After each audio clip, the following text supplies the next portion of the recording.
आप अंग्रेजी दवाओं से परेशान हैं या फिर रोगों से परेशान होकर संसार से उठ जाना चाहते हैं? उठ जाने से पहले नाड़ीवैद्य क्या क्लब पर आइए और अपने सभी रोगों का आयुर्वेद में सही समाधान पाइए। साथ ही इस वीडियो को ज़्यादा से ज़्यादा लाइक करें, कमेंट करें, शेयर करें और चैनल को सब्सक्राइब करना ना भूलें।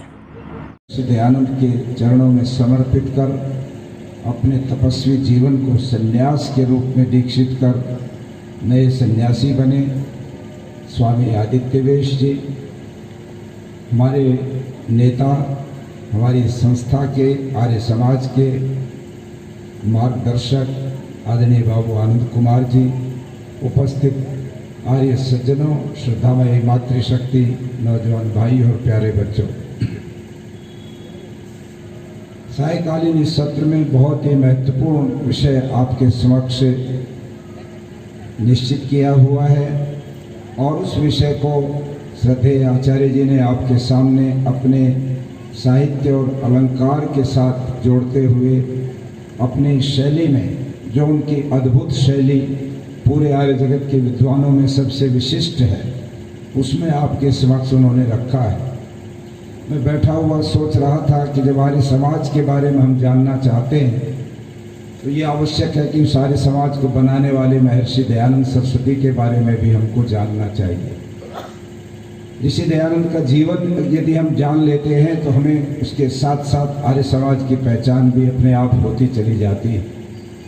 परमपिता परमात्मा ने जब इस संसार को बनाया, इस सृष्टि को बनाया, तो इस सृष्टि को चलाने के लिए जो संविधान बनाया, जो ज्ञान दिया, उसको वेद कहते हैं। और महर्षि दयानंद सरस्वती की अपने जीवन की ये सबसे बड़ी अद्भुत व्यवस्था थी, एक देन थी कि उन्होंने ईश्वर के उस ज्ञान को ही पूरी मानवता के लिए उपकार का एक माध्यम बताया। महर्षि दयानंद के जीवन को जब हम देखते हैं तो उनके अनेक ऐसे संस्मरण और घटनाएं आती हैं जिनसे ये मालूम पड़ता है कि वो कितने अद्भुत वेद भक्त थे। ऋषि दयानंद 22 साल की उम्र में घर से निकले और 14 वर्ष तक देश के विभिन्न भागों में घूमते रहे। वे कंदराओं में गए, गुफाओं में गए, पहाड़ों पर गए, नदियों के किनारे पर उन्होंने भ्रमण किया, मठों में, मंदिरों में, जगह जगह घूमते रहे। और उस घूमने में उनका एक ही प्रश्न लोगों के समक्ष होता था। जब लोग उनसे पूछते थे कि नवयुवक कहाँ जा रहे हो, किसकी तलाश में घूम रहे हो, तो दयानंद एक ही बात कहते थे, मैं सच्चे शिव की तलाश में हूँ। और मेरे पिता ने कहा है कि सच्चा शिव कैलाश पर्वत पर रहता है, मैं उस कैलाश पर्वत पर जाना चाहता हूँ जहाँ सच्चे शिव के मैं दर्शन कर सकूँ। दूसरा, मैं अपने जीवन के अंदर मैंने अपनी बहन को, मेरे सामने मृत्यु को प्राप्त देखा। उनके सामने उनकी छोटी बहन की मृत्यु हुई तो वो देखते रहे कि थोड़ी देर पहले जो बहन हमारे बीच में विद्यमान थी वो अचानक क्या हो गया कि वो हमारे बीच में अब नहीं है। उसके शरीर को लोग ले जा रहे हैं और उसको जला दिया गया है। कुछ दिनों के बाद अपने चाचा की मृत्यु को देखा तो फिर एक प्रश्न उठा कि अब चाचा भी उसी रास्ते चले गए हैं तो क्या मुझे भी इस रास्ते जाना होगा? क्या इस दुनिया के सभी लोगों को इसी रास्ते जाना होगा? और जब इस प्रश्न के बारे में पूछा कि मृत्यु निश्चित है, सबके लिए ये मृत्यु आती है, तो दयानंद के सामने यह भी एक बहुत ही विशेष प्रश्न खड़ा हो गया कि ये मृत्यु क्या है, इसका भेद भी मैं जानना चाहता हूँ। दो इच्छाओं को लेकर दयानंद घर से निकले और 14 वर्ष तक घूमते चले गए।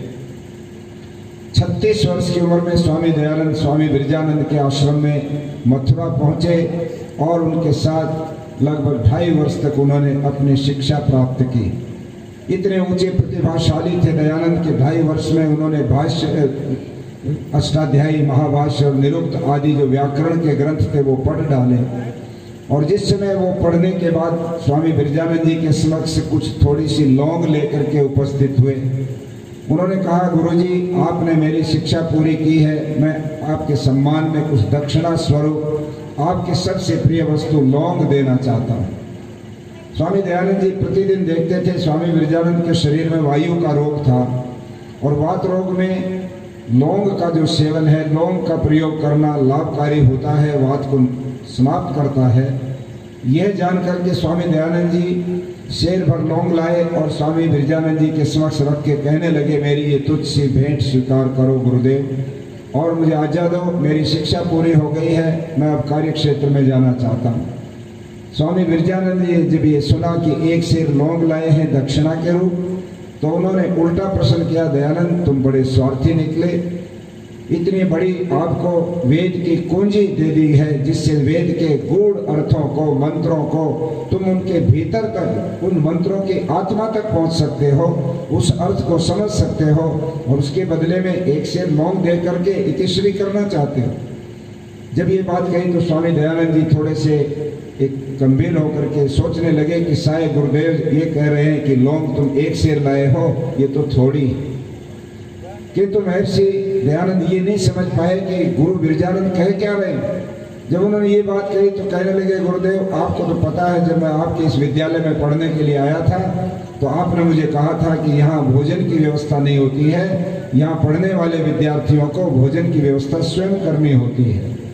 और मैंने इस नगर में, मथुरा में, अमरलाल जोशी नाम के एक व्यक्ति के यहाँ जाकर प्रार्थना की थी। मुझे लोगों ने कहा था कि अमरलाल जोशी जो छात्र अपने भोजन का प्रबंध नहीं कर सकते उन्हें भोजन देते हैं।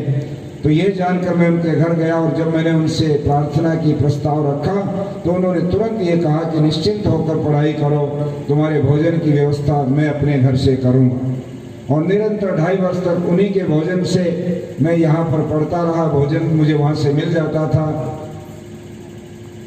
मैं तो बिल्कुल एक कॉपिल के अंदर आपके इस विद्यालय में आया था गुरुदेव, मेरे पास अपना कुछ भी नहीं।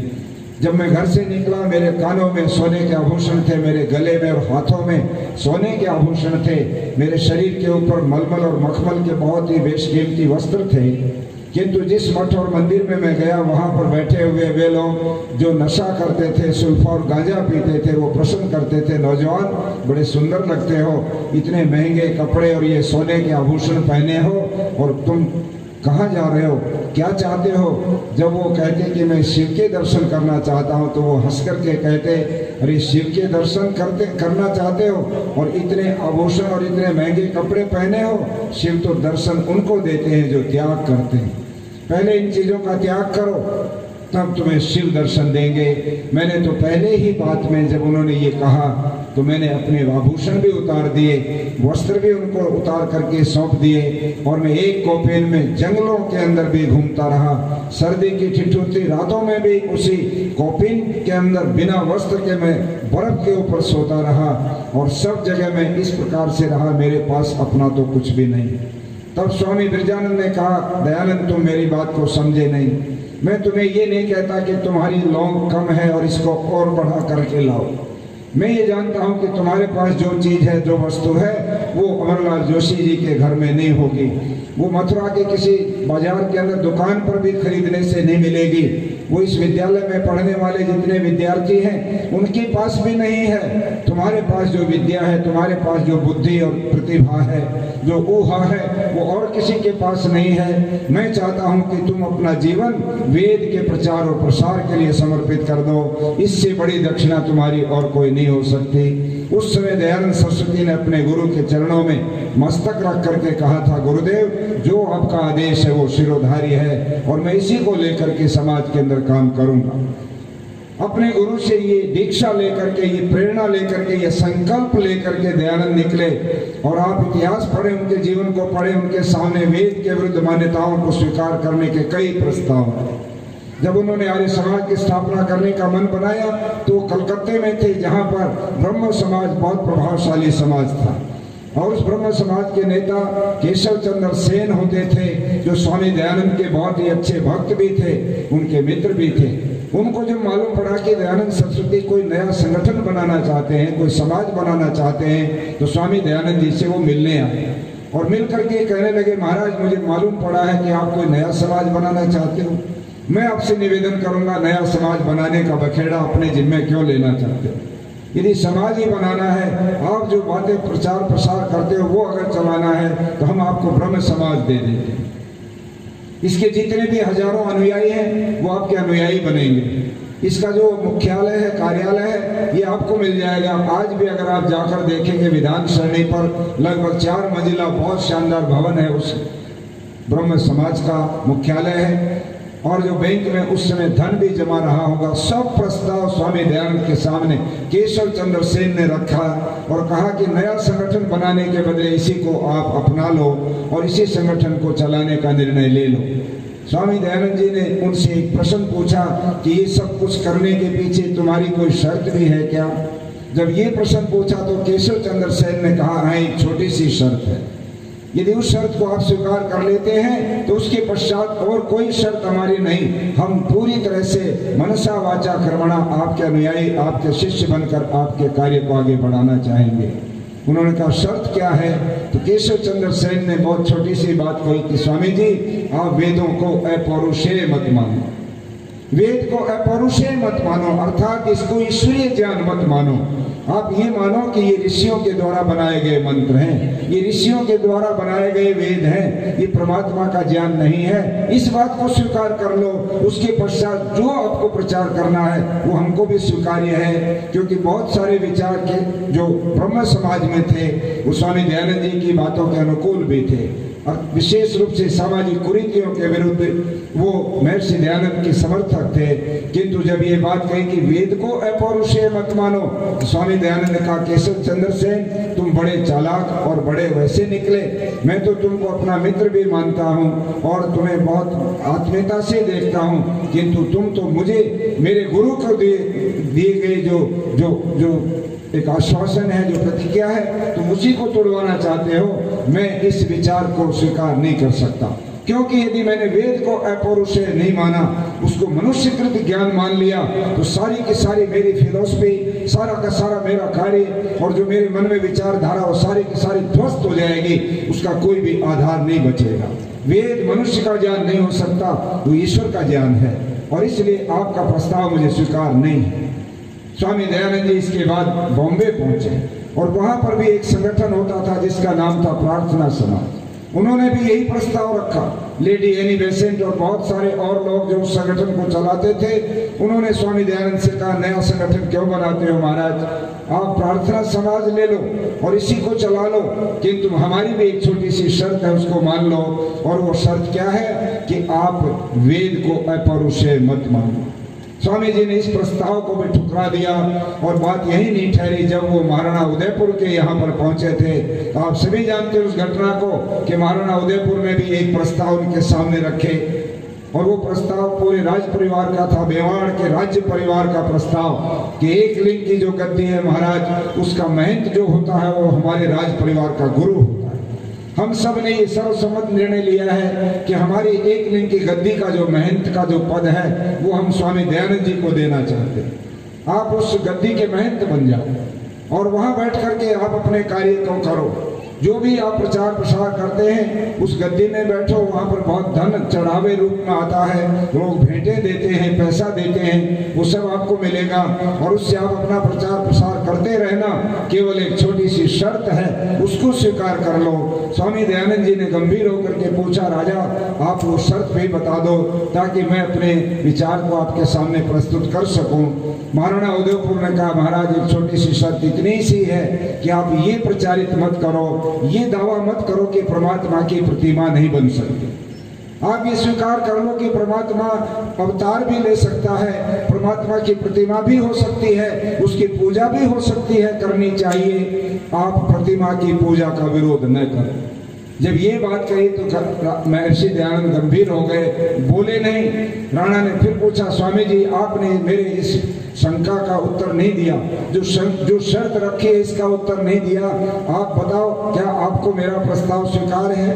स्वामी दयानंद जी ने कहा, राजा आपका प्रस्ताव मैं स्वीकार नहीं कर सकता। राजा को बड़ा आश्चर्य हुआ, कैसे स्वामी जी हैं, केवल एक ही बात तो मैंने इनके सामने रखी है कि ईश्वर की प्रतिमा को मान लो, ईश्वर को अवतार होना मान लो, कि ईश्वर अवतार लेता है इसको मान लो।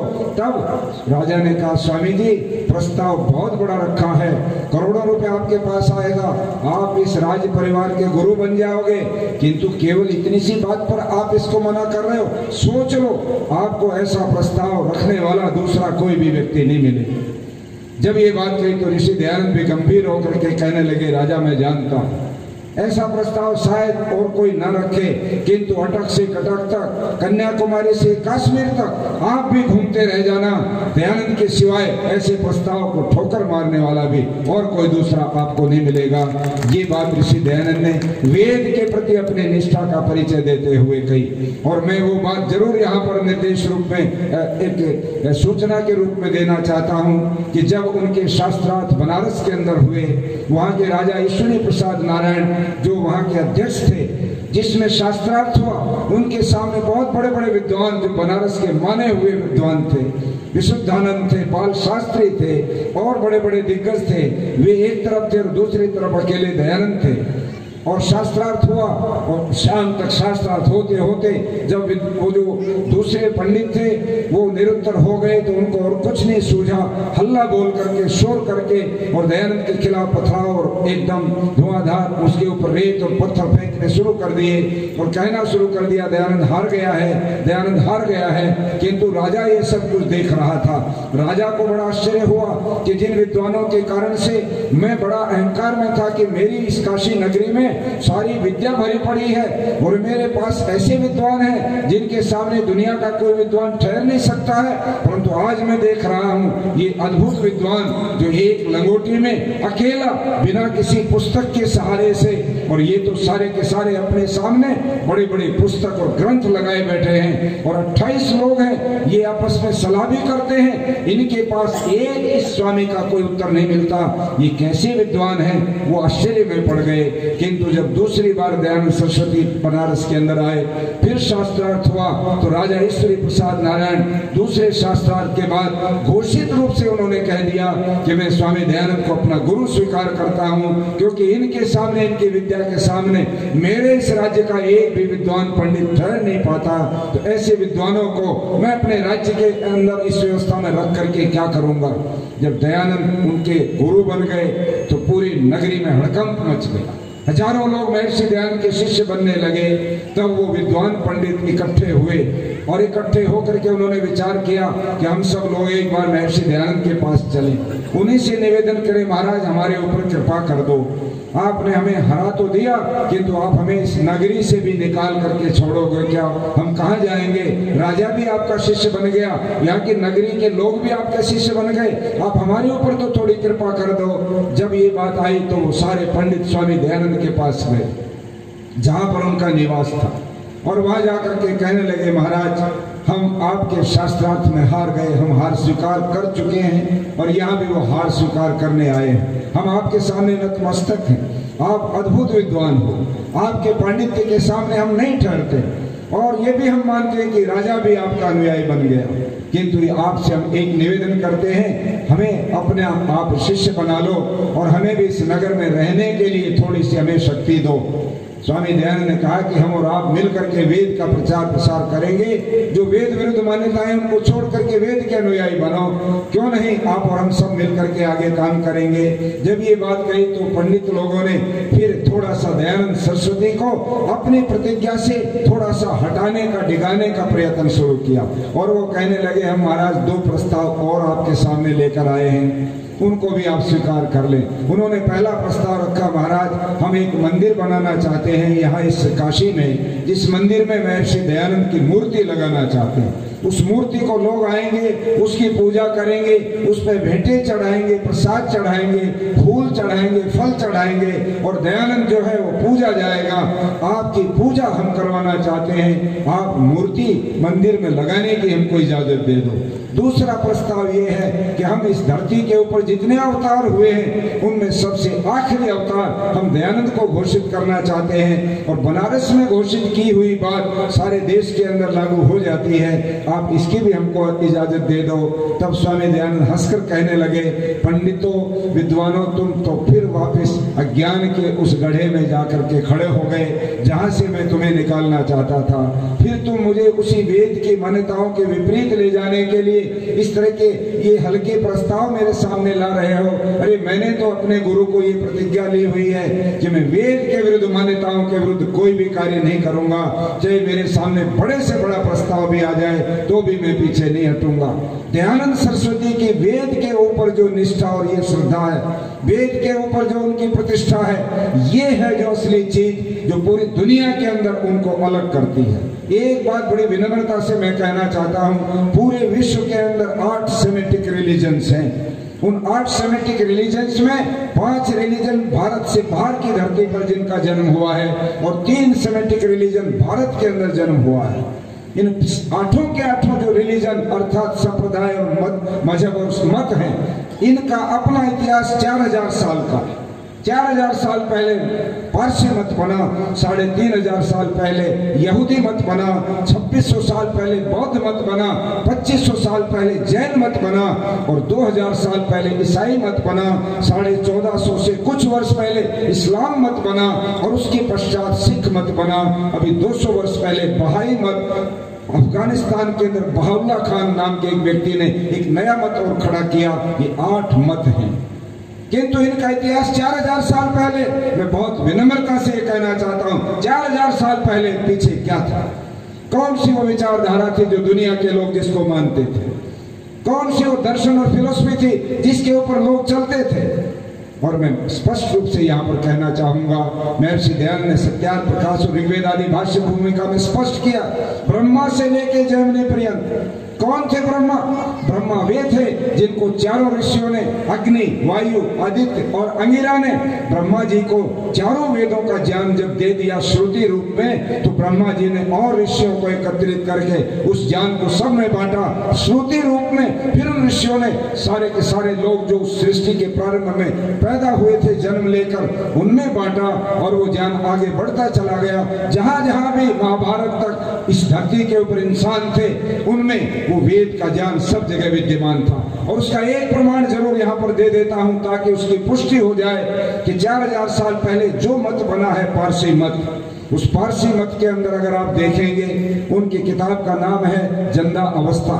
जंदा अवस्था को तैयार करने वाले जरदस्तु नाम के जो महात्मा थे जिन्होंने पारसी मत बनाया, पारसी मंदिर के अंदर अग्नि की पूजा होती है। वहां पर कोई देवी देवता या कोई और किसी प्रकार का कोई भी वहां भगवान का रूप नहीं रखा जाता है। वहां केवल आग की अग्नि जल रही है, उसके सामने कोई पारसी मत का अनुयायी स्त्री या पुरुष बैठ करके अग्नि की उपासना पूजा करता है। पता लगा अग्नि की पूजा ये लोग क्यों करते हैं, इनको कैसे इस बात का ये ध्यान आ गया कि अग्नि की पूजा कर लें तो हमारी मनोकामनाएं पूरी हो जाएंगी। वहां पर यह बात स्पष्ट हो गई कि 4000 साल पहले महाभारत से 1000 साल के अंतराल में जो वैदिक व्यवस्थाओं में यज्ञ की परंपरा अर्थात अग्नि की जो महत्व था, चाहे वो यज्ञ कुंड में था, चाहे भौतिक अग्नि के रूप में था, चाहे और विज्ञान के अंदर अग्नि का महत्व था, और वेद का तो पहला मंत्र ही अग्नि मिले पुरोहिते से शुरू होता है। उस अग्नि का जो हमारे दैनिक जीवन में महत्व था वो इतना प्रभावी था कि जरदस्तु जी ने ये उचित समझा कि मैं जो मत बनाना चाहता हूँ उस मत में भी इस अग्नि को यदि मैं महत्व दूंगा तो सारे लोग मेरे मत के अनुयायी जल्दी बनेंगे और अग्नि की पूजा सरलता से कर लेंगे। उन्होंने उस यज्ञ जो परिवारों में हुआ करता परंपरा से होता आता था उसको ही अपनी पूजा का एक माध्यम बनाकर और उसको अग्नि की पूजा दे दिया और पारसी मत में अग्नि की पूजा हो रही। ये बात मैं इसलिए कहता हूँ कि महाभारत के 1000 वर्ष तक भी वैदिक मान्यताएं धूमिल अवस्था में एक प्रकार से पूरी दुनिया में चल रही थी। ये मान्यताएं गिरी क्यों? क्योंकि कहते हैं महाभारत से 1000 वर्ष पहले पतन शुरू हो गया था, प्रमाद आ गया था, लोगों के अंदर फूट आ गई थी, ईर्ष्या द्वेष बढ़ गया था, जुआ खेलने के और दूसरे नशा करने के दोष आने लग गए थे और इस तरह से समाज गिरने लग गया था। वैदिक मान्यताएं उस समय ऐसी अवस्था में आ गई थी जैसे शाम को सूर्य ढलने लगता है तो सूर्य की लाइट कमजोर पड़ने लगती है और धीरे धीरे जब सूरज नीचे डूबने लगता है तो थोड़ा सा हल्का अंधेरा हो जाता है, उसमें कुछ चीजें स्पष्ट दिख नहीं पाती हैं। ऐसी ही वेद की जो व्यवस्थाएं थी, मान्यताएं थी, वो उस अंधेरे के समान धूमिल हो गई थी।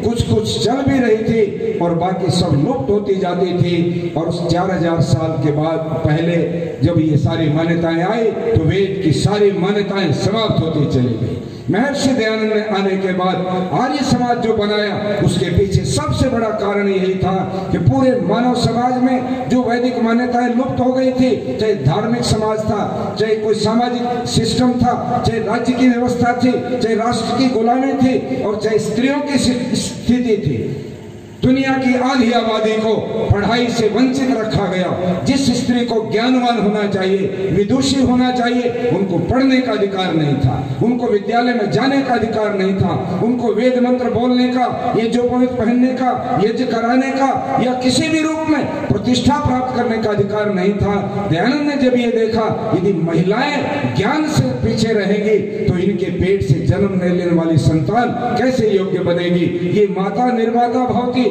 ये निर्माण करने वाली माँ है, ये निर्माण करेगी कैसे जब इसके पास कोई ज्ञान नहीं होगा। इस बात को दयानंद ने देखा।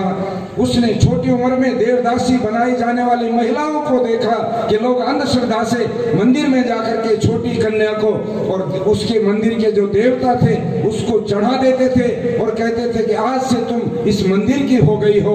और जब वो बेटियां 18 साल की होती, 20 साल की होती और उनके भी अरमान देखते, हम भी अपने जीवन के धारा को समाज के साथ जोड़ें, विवाह शादी करें, घर में अपना गृहस्थ आश्रम लें, सब कुछ करने की जब सोचती थी तो उनके सामने प्रस्ताव आता था, तुम्हारे माता पिता ने तो तुम्हारी 2 वर्ष की जब तुम थी तुम्हारी शादी मंदिर के देवता से कर दी थी, तुम जिंदगी भर वैसे ही रहोगे। कुमुदबेन जोशी आंध्र प्रदेश की राज्यपाल रही, विदुषी, अविवाहित थी और उन्होंने सारे देश के खासतौर पर दक्षिण भारत के मंदिरों की जांच कराई थी कि वहां पर कितनी देवदासियां हैं। उस समय की बात है, आज से लगभग 30 वर्ष पहले टेलीविजन पर भी आया, अखबारों में भी कटिंग में आया कि उनकी जांच के आधार पर मालूम पड़ा केवल दक्षिण भारत के मंदिरों में 2 लाख देवदासियां इस वर्तमान समय में भी पाई गई। मैं ये कहना चाहता हूँ, ये अवस्था महर्षि दयानंद के सामने थी, स्त्री जाति की अवस्था। किसी भी और दूसरे मतों में भी स्त्री का महत्व नहीं था। मैं तो कई बार आश्चर्य करता हूं, जो लोग आज दुनिया में इतनी बड़ी संख्या में ईसाई लोग हैं, उन लोगों की क्या स्थिति थी कि स्त्री में आत्मा नहीं मानते थे। और लंदन की एक अदालत में जिस समय एक मुकदमा चला और उस मुकदमे में जज ने फैसला दिया, इस महिला के ऊपर दोष सिद्ध होता है, इसको 50 कोड़े मारे जाए। 50 कोड़े मारने का जब ये घोषित किया ये सजा, उस समय महिला के पक्ष का वकील था, वो कहने लगा, मिलोड आपका जो फैसला है वो ठीक नहीं लगता, इस पर मैं ऑब्जेक्ट करता हूँ, मैं इस पर सवाल उठाता हूँ। जज ने कहा, आपको क्या ऑब्जेक्शन है, आप इसके ऊपर बताइए कि हमारे शरीयत में, हमारे धर्म ग्रंथ में महिला के अंदर आत्मा रूप नाम की चीज नहीं मानी जाती है। इस स्त्री को कोड़े मारो या इस दीवार को कोड़े मारो, बराबर है। जब ये बात कही तो पूरे के पूरे ईसाई जगत में हड़कंप मच गया और इसीलिए ओल्ड टेस्टामेंट और न्यू टेस्टामेंट बाद में बना। ये सारे संशोधन करने पड़े। दुनिया के सारे जितने मत संप्रदायों के ग्रंथ हैं उनमें अनेक बार संशोधन किए गए, उनके अंदर बहुत बार वो चीजें निकाली गई जो गलत सलत भर दी गई थी। मैं ये कहता हूं, वेद में इस प्रकार का संशोधन ना कभी हुआ है ना हो सकता है। वेद के मंत्रों की जो रचना है वही अद्भुत है। उसका ही अगर पाठ करेंगे तो जटा पाठ, घन पाठ, 8 प्रकार की ऐसे उसको पढ़ने की तरीके हैं कि पहले से, फिर पीछे से, फिर बीच से, कि मात्रा भी हटा दी गई हो वेद के मंत्र में से, वो भी पकड़ना आ जाती है। कोई चोरी नहीं कर सकता वेद के मंत्र के साथ, मिलावट नहीं कर सकता। किंतु मैं ये कहता हूं कि इस अवस्था से भी आगे निकले तो दयानंद ने देखा देश गुलाम है। आज अगर राष्ट्रवाद की बात करूं तो मैं कहना चाहूंगा, दयानंद से बड़ा राष्ट्रवादी इस दुनिया के अंदर, इस भारत के अंदर कोई दिखाई देता नहीं है। उनकी प्रेरणा से सबसे पहले जब वो पंजाब में गए, एक सिख परिवार का प्रमुख सरदार अर्जुन सिंह दाढ़ी रखता है, केश रखता है, हाथ में कड़ा, कच्छा और कंघा रखता है, पंच ककार को मानता है, गुरु ग्रंथ साहब को पढ़ता है, गुरु नानक देव को मानता है। कि जो दयानंद का व्याख्यान सुना, अर्जुन सिंह आगे आए और उन्होंने आकर के कहा, महर्षि मैं आपका शिष्यत्व स्वीकार करना चाहता हूँ, आप मुझे ये यज्ञोपवीत दें। और सरदार अर्जुन सिंह ने पंजाब की धरती पर सबसे पहले एक सिख ने स्वामी दयानंद का शिष्यत्व स्वीकार किया था। उनके पोते, उनके बेटे सरदार किशन सिंह का बेटा शहीद आजम भगत सिंह, आज दुनिया के अंदर जिसका नाम एक शहीदों में सबसे शीर्षस्थ कोटि में लिया जाता है, जिसने 23 साल की उम्र में इस देश की आजादी के लिए अपने जीवन का समर्पण किया, फांसी उसको लगी, वो भगत सिंह शहीद आजम सरदार अर्जुन सिंह का पुत्र है। सरदार अर्जुन सिंह रोज यज्ञ करते थे। भगत सिंह के पिता सरदार किशन सिंह वेद की कथाएं किया करते थे। और दूसरी तरफ मैं कहता हूं कि राम प्रसाद बिस्मिल का अपना भाई के समान सबसे निकट मित्र, जिनका शाहजहांपुर के आर्य समाज में आज भी जिस कक्ष में राम प्रसाद बिस्मिल और अशफाकुल्ला खान ये दोनों सोते थे, आज उसमें दोनों के चित्र लगे हैं। शाहजहांपुर में मैंने वो दृश्य देखा जब राम प्रसाद बिस्मिल की जन्म शती थी, तब हमने शाहजहांपुर में बहुत बड़ा सम्मेलन किया था, जहां पर भगत सिंह के छोटे भाई कुलतार सिंह को मैंने बुलवाया था। और जब मैं वहां गया तो अशफाकुल्ला खां के पुत्र, उनका भी नाम अशफाक है, वो भी आ गए और वहां और बहुत सारे लोग आए और उनके साथ जो बातचीत हुई, मैं आश्चर्य में पड़ गया कि वो अशफाकुल्ला खां कितना जबरदस्त उसका व्यक्तित्व था। उसने एक बार उस समय कुछ लोगों को भड़का करके कहा कि अशफाकुल्ला खां इसके यहाँ क्यों जाता है, इसको यहाँ क्यों ये जाना चाहिए। और कुछ वहां पर आर्य समाज मंदिर के सामने आ गए। तब अशफाकुल्ला खां आगे बढ़ करके खड़े हो गए, पिस्तौल हाथ में निकाल ली और कहने लगे, मेरे मित्र का जो मेरे भाई के समान है, ये इबादत की जगह है, जहां वो इबादत करता है, शाम को मैं अपनी नमाज पढ़ता हूँ, रात को हम एक जगह बैठ के खाना खाते हैं, यहीं पर हम सोते हैं और यहीं से इस देश को आजाद कराने की हम योजनाएं बनाते हैं, यहीं से अंग्रेज को यहाँ से भगाने की हम प्लानिंग करते हैं। यदि किसी ने भी आगे बढ़ने की कोशिश की, मेरे मित्र के इस इबादत के स्थान को कुछ भी नुकसान करने की कोशिश की, तो मेरी गोली की, इस पिस्टल की एक एक गोली उसकी छाती के भीतर चली जाएगी। ये बात कही तो सब लोग वापस लौट गए।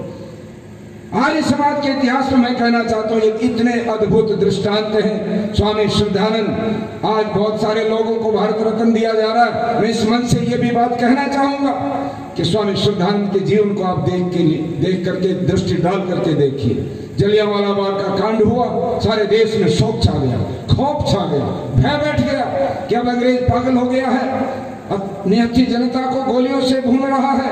1000 आदमी निहत्थे लोग अपनी मीटिंग कर रहे थे। जनरल ओडवायर ने बहुत ही 4 फुट के 3 फुट के भीड़े सकड़े रास्ते पर मशीन गने लगवा दी और उन लोगों के ऊपर फायर खोल दिए। 1000 लोग मरे। वहां पर कुआं है, इसमें 635 लाशें निकली थी। उस घटना से सारे देश में आतंक हो गया। अंग्रेज पागल हो रहा है, लोगों को इस तरह से निहत्थे लोगों को मारने लगा है। अब आजादी का आंदोलन ढीला पड़ने लगा। तब ये प्रस्ताव आया, इस आंदोलन के इस सन्नाटे को, इस खौफ को कौन तोड़े। उस समय तय हुआ अमृतसर के अंदर अधिवेशन होना चाहिए और उसका नेतृत्व कौन करे। स्वामी श्रद्धानंद एकमात्र व्यक्ति थे जो आगे आए और उनको वहां का स्वागताध्यक्ष बनाकर वहां का सारा दायित्व उनके कंधों पर डाला और उन्होंने अमृतसर में बहुत जबरदस्त सम्मेलन करके उस सारे खौफ को तोड़ने का काम किया। आप चले जाएं मोतीलाल जवाहरलाल नेहरू का जो निवास होता था 3 मूर्ति रोड दिल्ली, वहां पर म्यूजियम बना है, आजकल संग्रहालय। प्रधानमंत्री का निवास उनकी मृत्यु के बाद संग्रहालय में बदल गया और वहां पर बहुत सारे आजादी के आंदोलन के चित्र आपको देखने को मिलेंगे। जहां पर ड्राइंग रूम था नेहरू जी का बहुत बड़ा, उसमें एक विशाल चित्र है, लगभग 10-12 फुट लंबा और 4 फुट 5 फुट चौड़ा, बड़ा भारी फोटो है और वो आर्टिस्ट से बनवाया हो फोटो होगा, किसी ओरिजिनल ब्लैक एंड व्हाइट का। उस फोटो के अंदर सैकड़ों लोग हैं, लगभग 50-60 लोग कुर्सियों पर बैठे हैं, कुछ नीचे बैठे हैं और कुछ पीछे खड़े हैं। मैं जब उसको देखने गया तो मैं देख करके दंग रह गया। उस फोटो के अंदर और सारे बड़े बड़े जो उस समय नेता थे राष्ट्रीय आंदोलन के, वो सब हैं। सरदार पटेल भी हैं और दूसरे लोग भी हैं। किंतु जो असली बात जो कहना चाहता हूँ वो ये कि कुर्सी पर बैठे लोग लगभग 25 लोग इधर, लगभग 25 लोग इधर और उन सब के बीच में सेंटर उस पर एक काशाय वस्त्र धारण किए हुए और सिर पर पगड़ी नहीं, नंगे सिर और भगवा वस्त्र पहने हुए बहुत ही ऊंचे कद के एक सन्यासी बैठे हैं जिनका नाम है स्वामी श्रद्धानंद। उनके दाएं तरफ जवाहरलाल नेहरू के पिता मोतीलाल नेहरू बैठे हैं, उनके बाएं तरफ और दूसरे लोग बैठे हैं और पंडित जवाहरलाल नेहरू जो इस देश का पहला प्रधानमंत्री बना, वो स्वामी श्रद्धानंद जी के चरणों में नीचे जमीन पर बैठे हैं।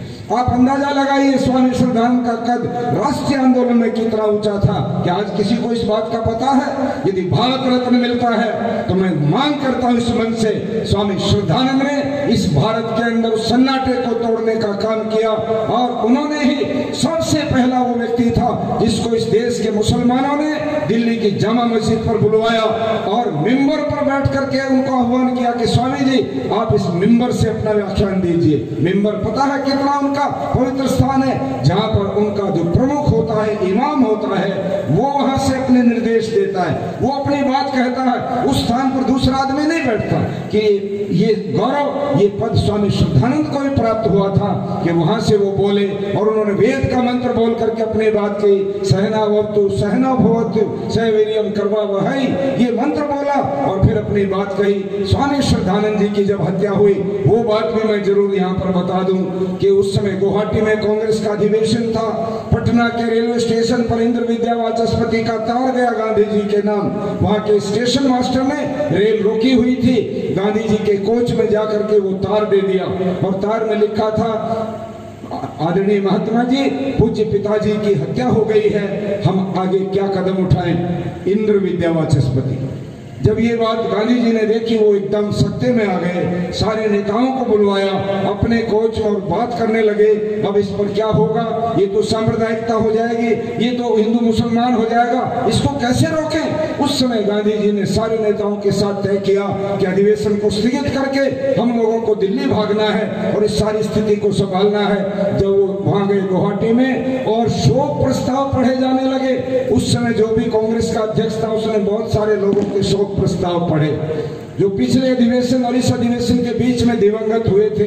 किंतु जब स्वामी श्रद्धानंद जी, जो भी 2 दिन पहले, 1 दिन पहले जिनकी हत्या हुई है, अभी अंत्येष्टि नहीं हुई है, दिल्ली में है, नए बाजार में जहां श्रद्धांजलि बलिदान भवन है, वहां पर उनकी अभी जो लाश सेवा रखी है, जब उसका प्रस्ताव कांग्रेस का अध्यक्ष पढ़ने के लिए खड़ा होने लगा तो गांधी जी ने उसको रोक दिया और खड़ा होकर के कहने लगे, आप बैठ जाओ, आपका पद भले ही कांग्रेस में बहुत ऊंचा और आप अध्यक्ष हो, किंतु जिस ऊंचाई का महामानव स्वामी श्रद्धानंद है, जो उसका कद है इस देश के अंदर, इस राष्ट्रीय आंदोलन में, उस कद के व्यक्ति के लिए जो प्रस्ताव लाया जाए वो वही व्यक्ति लाए जो किसी पद के सीमा में न बंधा हो।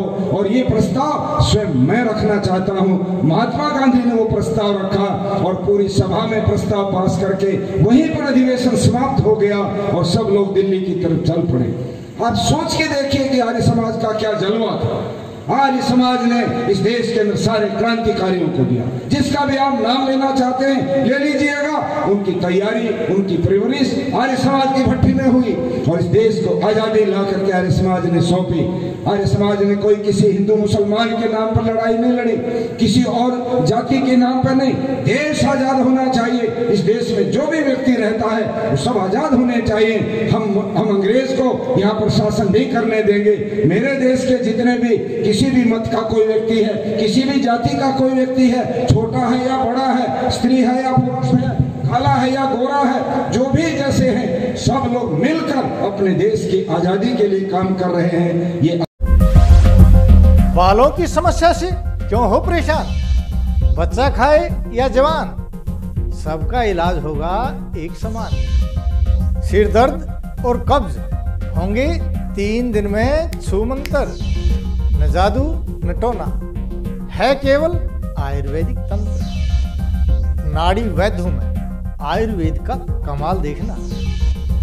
ला इलाज हो कोई भी बीमारी, जड़ से होगा उसका इलाज देखना। कमजोरों के लिए बना दिया है ऐसा रसायन, खाकर उसको जीवन का आनंद देखना। YouTube पर जाकर सब्सक्राइब कीजिए नाड़ी वैद्य का क्लब।